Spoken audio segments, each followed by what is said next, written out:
actually really big martial arts films fans. I feel like they added that sound effects in post. That's what it looks like. Oh, really? No, what I'm saying is like, why is that what Bruce Lee chose to do in terms of sounds? Oh, like, that's not even been. I'm just saying. I'm actually voicing my opinion. Obviously, I'm wrong because he got really famous for it, but made all Asians look stupid. Roll the credits. SHORYUFLICKS. What's up, guys? Thanks for watching this episode of SHORYUFLICKS. My name is Maersky. This is my boy, Will. Will and I are really big fans of martial arts films, and Will actually really does kung fu.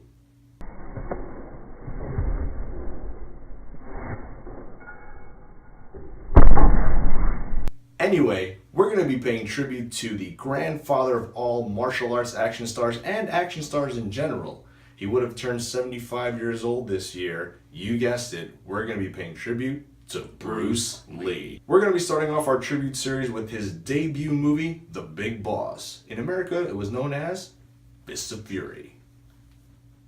This movie came out. Big Boss came out in 1971. So we're talking about over 40 years later.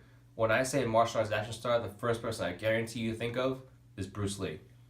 And now, even to this day, his iconic moves, his iconic kicks, sounds, punches, strikes, it doesn't, for some reason, it just doesn't go away, and I'm glad it doesn't. Now, to actually review this movie, you can tell that it is Bruce Lee's first ever movie. He doesn't act much. He kind of does a lot of nodding, smiling, smirking, and pointing.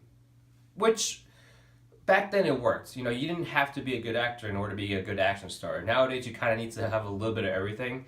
Or you can just be like Jason Statham, just play the same character all the time. You know, so this movie was a good way for him to really get his feet wet. You know, it was done properly. I don't know if you guys saw it the way I saw it. You can tell that the way they had people casted, it was made in a way to make Bruce Lee look phenomenal, which he already is. But the first good guy you see in the film, he's not that good. You rewatch his action sequences, he looks very sloppy, it just doesn't look good, especially if you know or have an idea of how to fight. You look at it like, oh my gosh, that would never fly in real life. But that was done on purpose so that it made Bruce Lee look amazing when he finally did throw a punch. Now, another thing he did very well was the fact that they didn't let Bruce Lee fight for almost half the movie. You're watching an action movie with an action star who doesn't fight for half a movie. Now, that's very impressive, because the fact that kept you engaged until that point.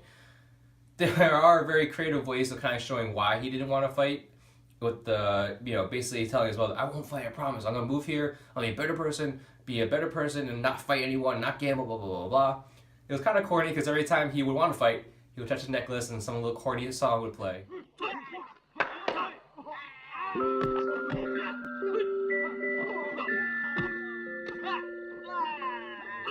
But it was cute in a way.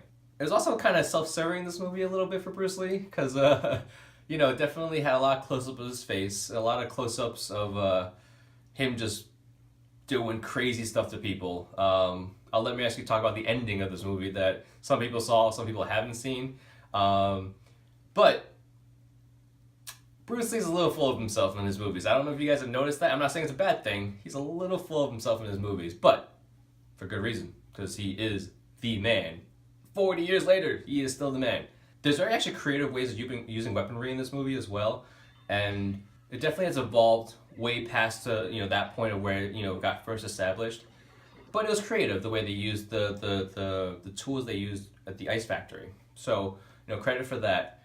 This is actually one of the first movies that I've seen where it established how a gang fight should be, where it's one on many, where it's not just Bruce Lee fighting one person at a time. He actually fights multiple people at all times. So it's kind of cool where it's not like, all right, I fight you first, then you, then you, then you.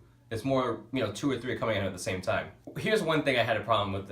Here's a problem I had with the movie though. This movie actually established the stereotype of the Asian actress where they kind of just look off into the distance and just drift away.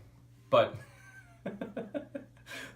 It had to be that way, I guess, for back then. The acting wasn't the main point of this movie. Obviously, action movies typically isn't like that, but this one is kind of established that action is the main focal point, not the acting. So you definitely can see that, especially now at 40 years later. It definitely shows his age a little bit in terms of acting and filming style and whatnot, but it was pretty forward thinking for the time. This movie was a pioneer to allow people like Jackie Chan to have crazy action sequences to interact with his environment. It allowed Jet Li to film that fight scene in the bathroom, a narrow hallway, and Danny the dog. It allowed Donnie Yen to film that crazy fight sequence between him and the guy in the white track jacket, I like to say, in SPL. I'm a big martial arts movie fan, as you can tell. So, I'm a big fan of Bruce Lee just because of the fact that he allowed everything that we see now. If he hadn't done what he had done, we wouldn't see action movies the way we see it now. The Matrix would have never happened. But yeah, so in summary, Big Boss. If you're trying to get into martial arts movies, you're just establishing your foundation. You obviously have to watch the best when he first started. So watch Big Boss, watch Bruce Lee as a rookie. So The Big Boss was the movie that launched millions of more kung fu flicks after it. Bruce Lee's big screen debut doesn't give you anything about his philosophy or his trademark Jeet Kune Do.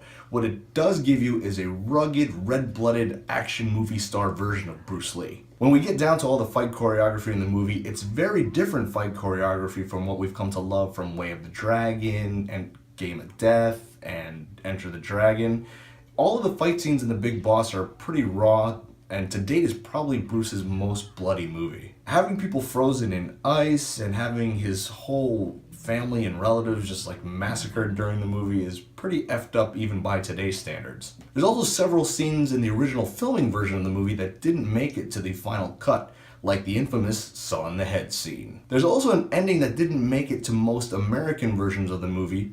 In the American version of the ending, it's cropped to make you think that Bruce actually shoved the knife further into the villain's chest, where in the Chinese version, there's a totally different ending. The part where Bruce actually leaps up and seems like he's gonna push the knife even further, it's actually Bruce using his fingers to impale the villain's ribcage. Talk about a rib tickler. All in all, it's a pretty raw entry into Bruce Lee's brand of action. Is a must-see not for the movie's content in general, but to witness the birth of modern fight choreography. I think you should go see it.